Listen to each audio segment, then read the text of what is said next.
Greetings hobbyists, this is nSolve.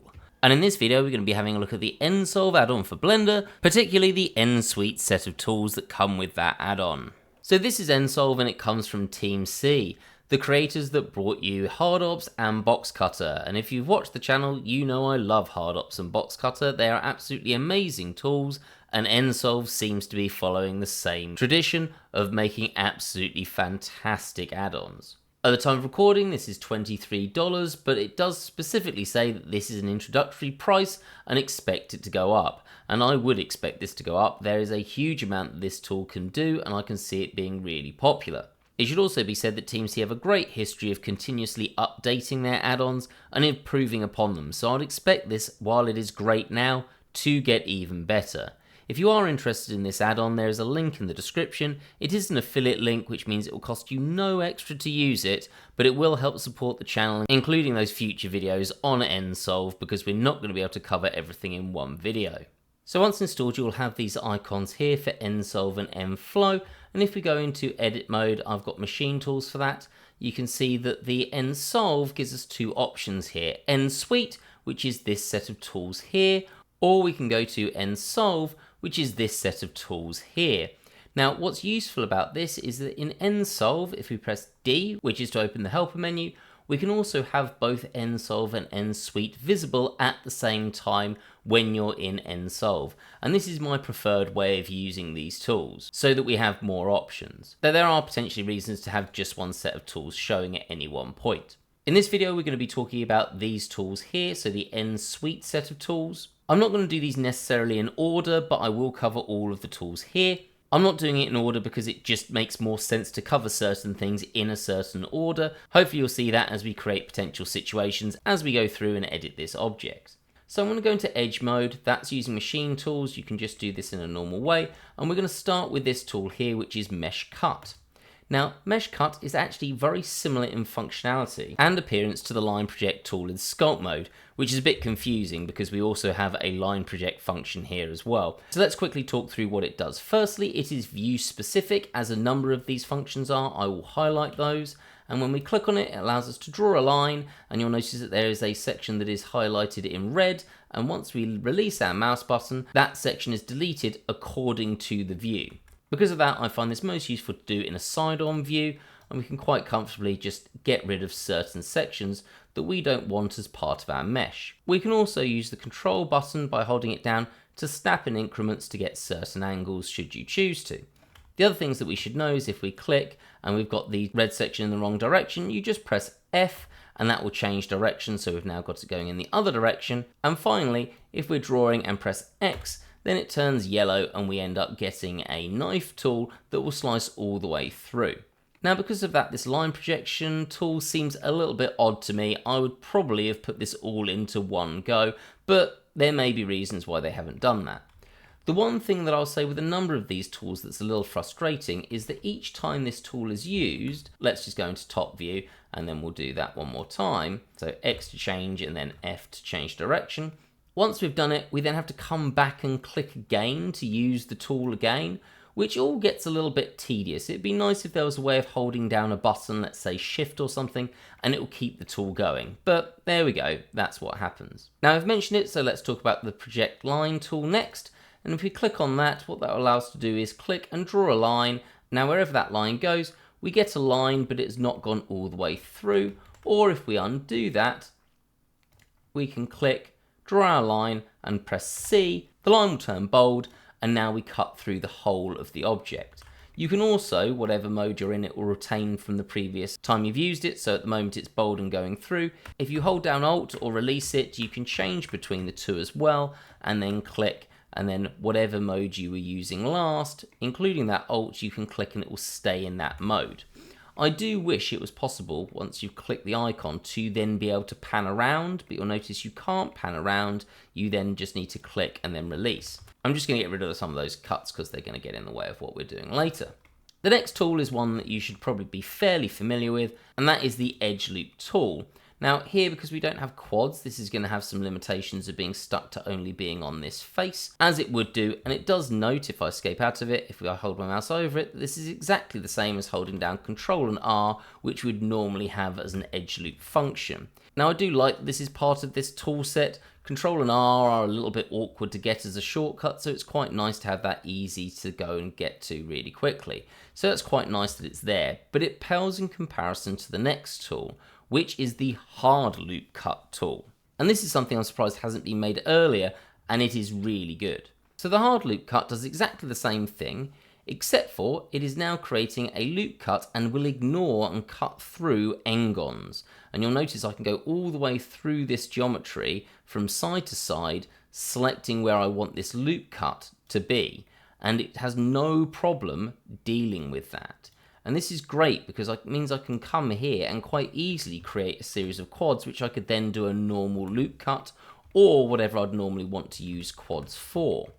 The other thing that this can do, which is really cool, if I click and start moving, is that along the bottom you can see some options, and for example I can change the axis of this. For example, I could hit Z, and when we get it on the Z axis, or X to then get it on the X axis, and so on. Or we can just use W, and then we can cycle through the different axes as we choose. So an amazingly powerful tool there, and it's one of the two tools that has got me really excited about this suite of tools. The other ones are great, but I would say this one and one other are absolutely fantastic. We also have the hard edge slide. If I pick an edge here and hit the hard edge slide, you can see that we can create a new edge anywhere parallel to that edge, which is quite useful to be able to do should we want to. So for example, I could put an edge in there. So a nice little feature that we've got that we can use.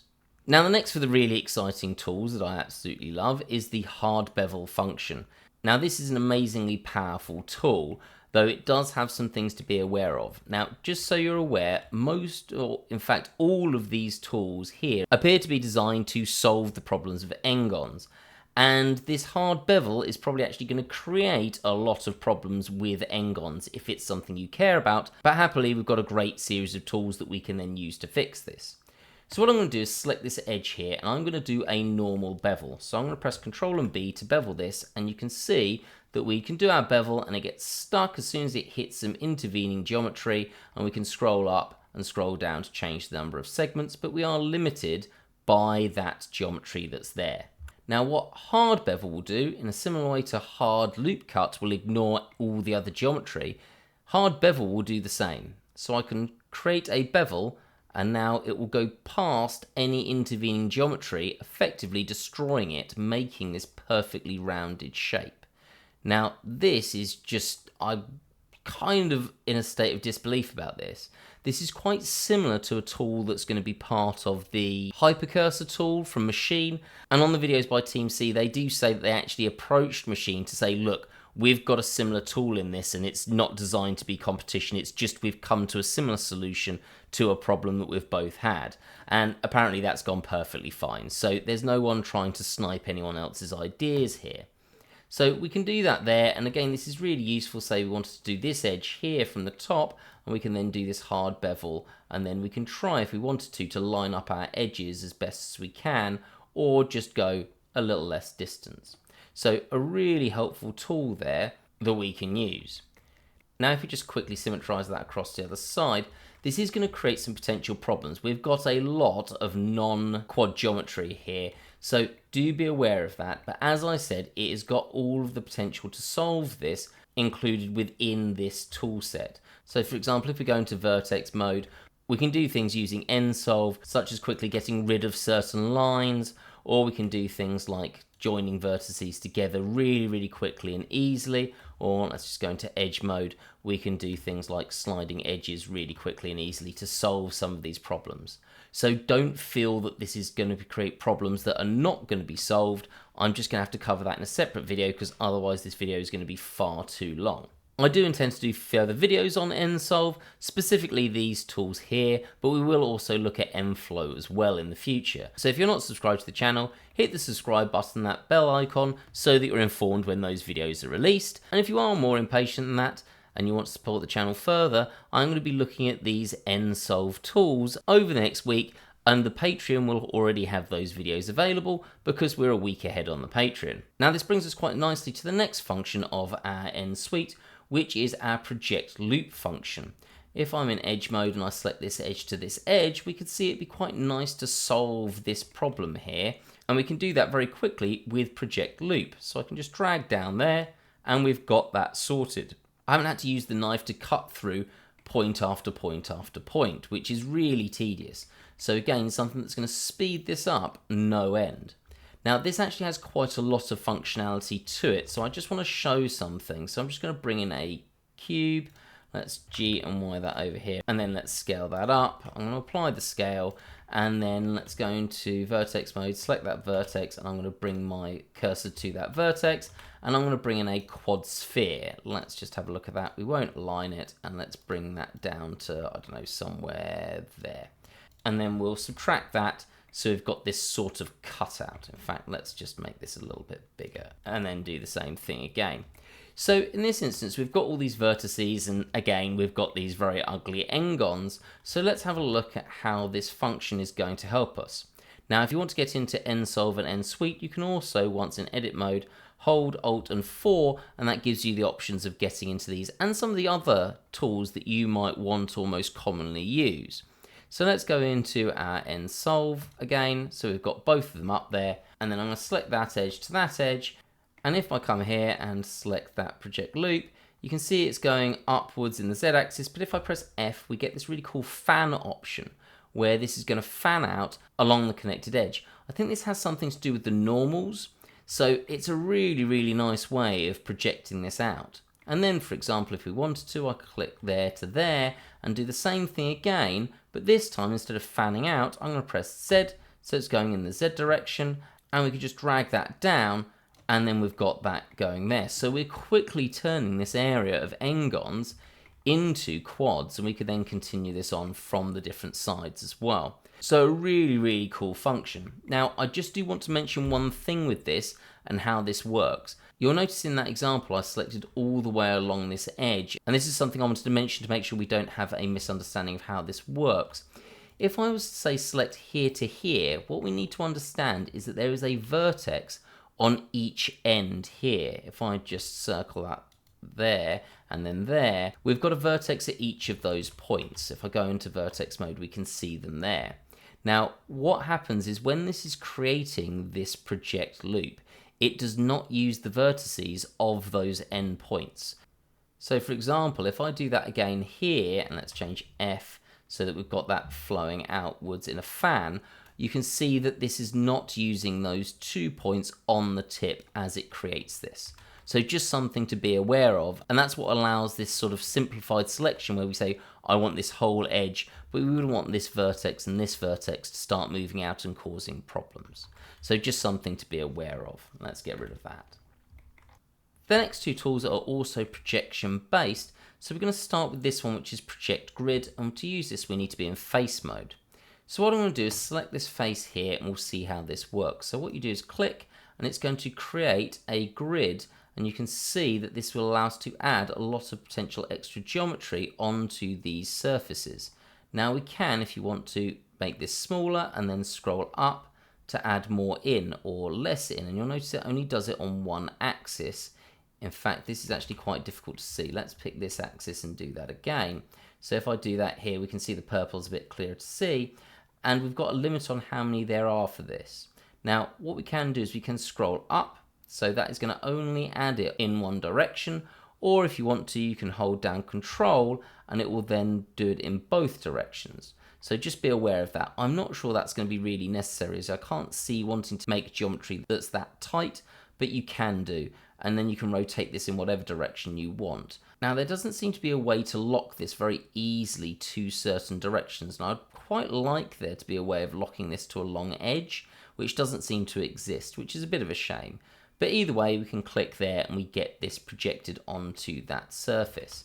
Now, I would say this is especially useful or potentially best used in a side view as well. So again, we could do that here, and we can get that quite nicely set up so that we can add some extra geometry if we need it, which is really cool. And this is quite a good starting point for doing certain things. Again, using nSolve, for example, we might want to do something like that and start using this as a beginning point to start creating quads, which is really nice, again, that we can do this and set it up really easily to begin with. Now, I do want to mention that this has quite a lot of similarities to dice from HardOps, so if I just press Q and start using dice, we can start seeing that we can put these extra edges on this object. In fact, actually, let's use this object here because it's a little bit more elongated. I'm going to go into vertex mode and then just G and then Y that out. So we've got this more elongated shape. So let's go into face mode and then come back into nSolve. It'd be nice if there was a way of having this automatically come on whenever you go into edit mode. That would be really cool. I'd quite like that as a function so that I don't have to go into it every time. It's a little bit tedious. That'd be great. TeamC, if that's a possibility, that would be amazing. But if we look at this and we use the project grid, you can see that we end up with this nice square grid. So that's really useful. If we were to come into HardOps and use dice, first of all, we'll see it has a problem because we've got this face here. Let's go into vertex mode and sort that out. And then let's drag that over there. That should probably sort this. Anyway, face mode. So if we Q and then dice, you can see that we can do this as well here. And we can add in extra axes and we can scroll up and down. But you'll notice this is bound by the fact that it will have the same number of vertices on each side.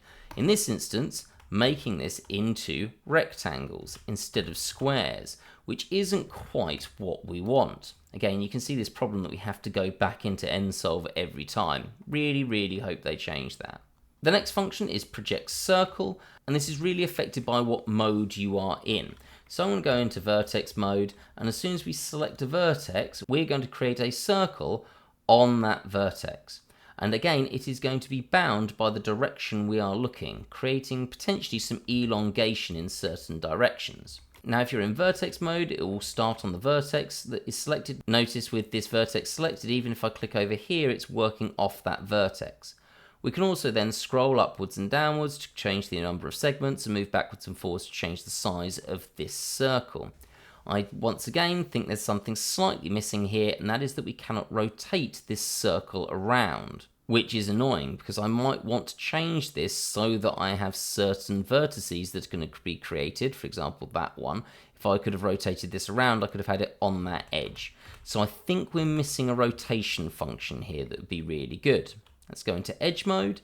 If I select edge mode and do it, we're going to get the same thing but from the center of that edge. Again, a really useful function if you want something. Now, while this is probably most useful being used from a certain direction using the gizmo, for example, we could put in a circle here, which is really nice. There is other potential here. For example, if I go into face mode and press shift and then 7 on the number pad, we get a direct facing to this face, which is really handy. And then again, I could do a similar thing knowing that it is being done from that direction, which is really good. So a lot of potential here, and then let's say we could E and extrude that in. So a really useful tool. I just think it needs a rotate function as well. Next, we come to our Ngon Selection tool. Now, there's actually two ways of using this in nSolve. The first is that if I just click on, let's go into edge mode, this edge, and hold down Control and right click, note that's right click, not left click, it will select around an edge that is actually an Ngon and shouldn't be selectable by Blender, or normally isn't. Now, do note this is an additive selection. So if I've got that edge selected there and press Control and right click there, it is adding to that edge, which is potentially a bit of a problem. Because, for example, if I want to use the offset edge tool, I can offset those edges, but it will still be affecting that one as well. So just be a little careful. I generally click on the edge I want and then Control and right click to select the whole section there. Now, that is slightly different to when we use this tool. If I Control and right click here, we don't get any information or helper box in the bottom left hand corner, which means we can't do anything about what we've selected here. Whereas if I use this tool, it'll get the same result, but we will have a select loop box. It might be smaller, so you'll need to expand it, and we can then select different things like, say, stop at Ngons, which would cause a lot of problems here. It would just be like the normal traditional selection from Blender. If we hold down Alt, we could stop at triangles or select different angles where we want this to work within. So we get a few more options here. Now, say we were to do something with a subdivision surface here, At this point, we probably would want to put in some edge loops around this shape to try and maintain it. Now, obviously, we don't have quads here, so that causes its own problems with subdivisions. But normally the way we'd do that is we'd press Ctrl and B to do a bevel, and then we'd scroll up so that we've got 2 segments. And then once I've clicked, I can come to here, change my profile shape to 1, and we've put in these nice edge loops, which is all very nice. But it does cause a problem, which is that if I then want to bevel this edge here, Ctrl and B, we end up getting exactly the same profile. The bevel tool that is standard in Blender has a memory to it. So once I've done this, so let's scroll up, I then have to come back and change this to 0.5 if I want to have that rounding shape, which is a little bit of a pain. Basically, I don't want to really be using the bevel tool for putting in controlling edge loops, and that is where the offset edge function comes in. So with that, we can just click and it creates these offset edges, and we can do that with multiple edges here. So for example, I could do that here as well. So we can do that with multiple edges at the same time. Do note it can cause problems though, and I think this is probably best shown here. If I do this offset, as soon as I go across any edges, we're going to have a problem. It is not going to create very nice geometry. In fact, it's going to create a lot of potential problems with these faces. So this is really useful, but I do also want to mention that this might be the sort of position where I would use the project loop and then change that to fan with F. And if I scroll that out and then release, you'll notice that it has cut through all of those edges really nicely. And then I could come into vertex mode, and if I needed to clean this up in some way, I'm not sure, probably something like that and that, and then we can sort this out really quickly. No, actually, I think I'd probably go something like there. So again, we have the tools that we need as part of nSolve to be able to deal with these meshes, or we could use one of the other functions that we've talked about earlier. So at this point, we've pretty much covered all of the tools that are part of the nSuite tool set, with this one exception, and that is the Analyse tool. Now, I also really like this. I don't care that much about ngons because I model for 3D printing, and for that, ngons aren't really a big deal. But sometimes they are, and they're worth knowing because they stop you doing things like Ctrl and R, where we can't do that here. Though we have now learned here, we could use the hard loop cut to actually do this anyway. So it slightly becomes less of a problem now that we've got this great range of tools. But this Analyse function, if we click on it, will highlight all of the edges, or all the faces I should say, that are potentially problems. And you'll notice that any ngons are coloured in red. So we can see this is a problem here. And any triangles are coloured in yellow. So we get this differentiation between them, and that's quite nice because for some uses, triangles aren't an issue. Now, what I really like about this function is these colours won't go away until you turn this off, but they will change dynamically as you fix things. For example, again, we're just going to use some of the tools that are part of the nSolve. I could do that, and you'll notice we've fixed this. It is now a quad. If we do this over here, now this one on the top is a quad, so we've fixed that. And we could probably fix some of these other ones as well relatively easily. So this triangle, we probably don't care about those. Let's increase that, though maybe that leaves its own problem, so let's not do that. Let's fix this one though, that's an absolute mess, so we can solve that. And then we've got 2 triangles there, and I could potentially, I don't know, get rid of that, and then that's now not going to be a problem. And we can see that it loses that red coloration. So I just think this is great. If you do actually care about ngons, this is going to solve so many problems because it just makes it so quick and easy to see where the issues are and for you to fix them. So there we go. That is the entirety of the nSuite of tools that comes with nSolve. Now we still need to cover 2 of the other tool sets. Remember, there's nSolve, nSuite, and nFlow, and we'll be saving that for another video. So if you found this video useful, please do hit the like button. It lets me know I'm on the right track in terms of pacing and things like that. And if it was too fast, do feel free to say. I don't think these are particularly a beginner tool set, but this might have been too fast for people, or if it was too slow, also please do say, or if you want to see some practical examples, do let me know. Also, if you have a favourite tool from this tool set from nSuite, Do let me know which one it is and why. I'm always really interested what other people think. I've obviously got my own opinion on my favourites.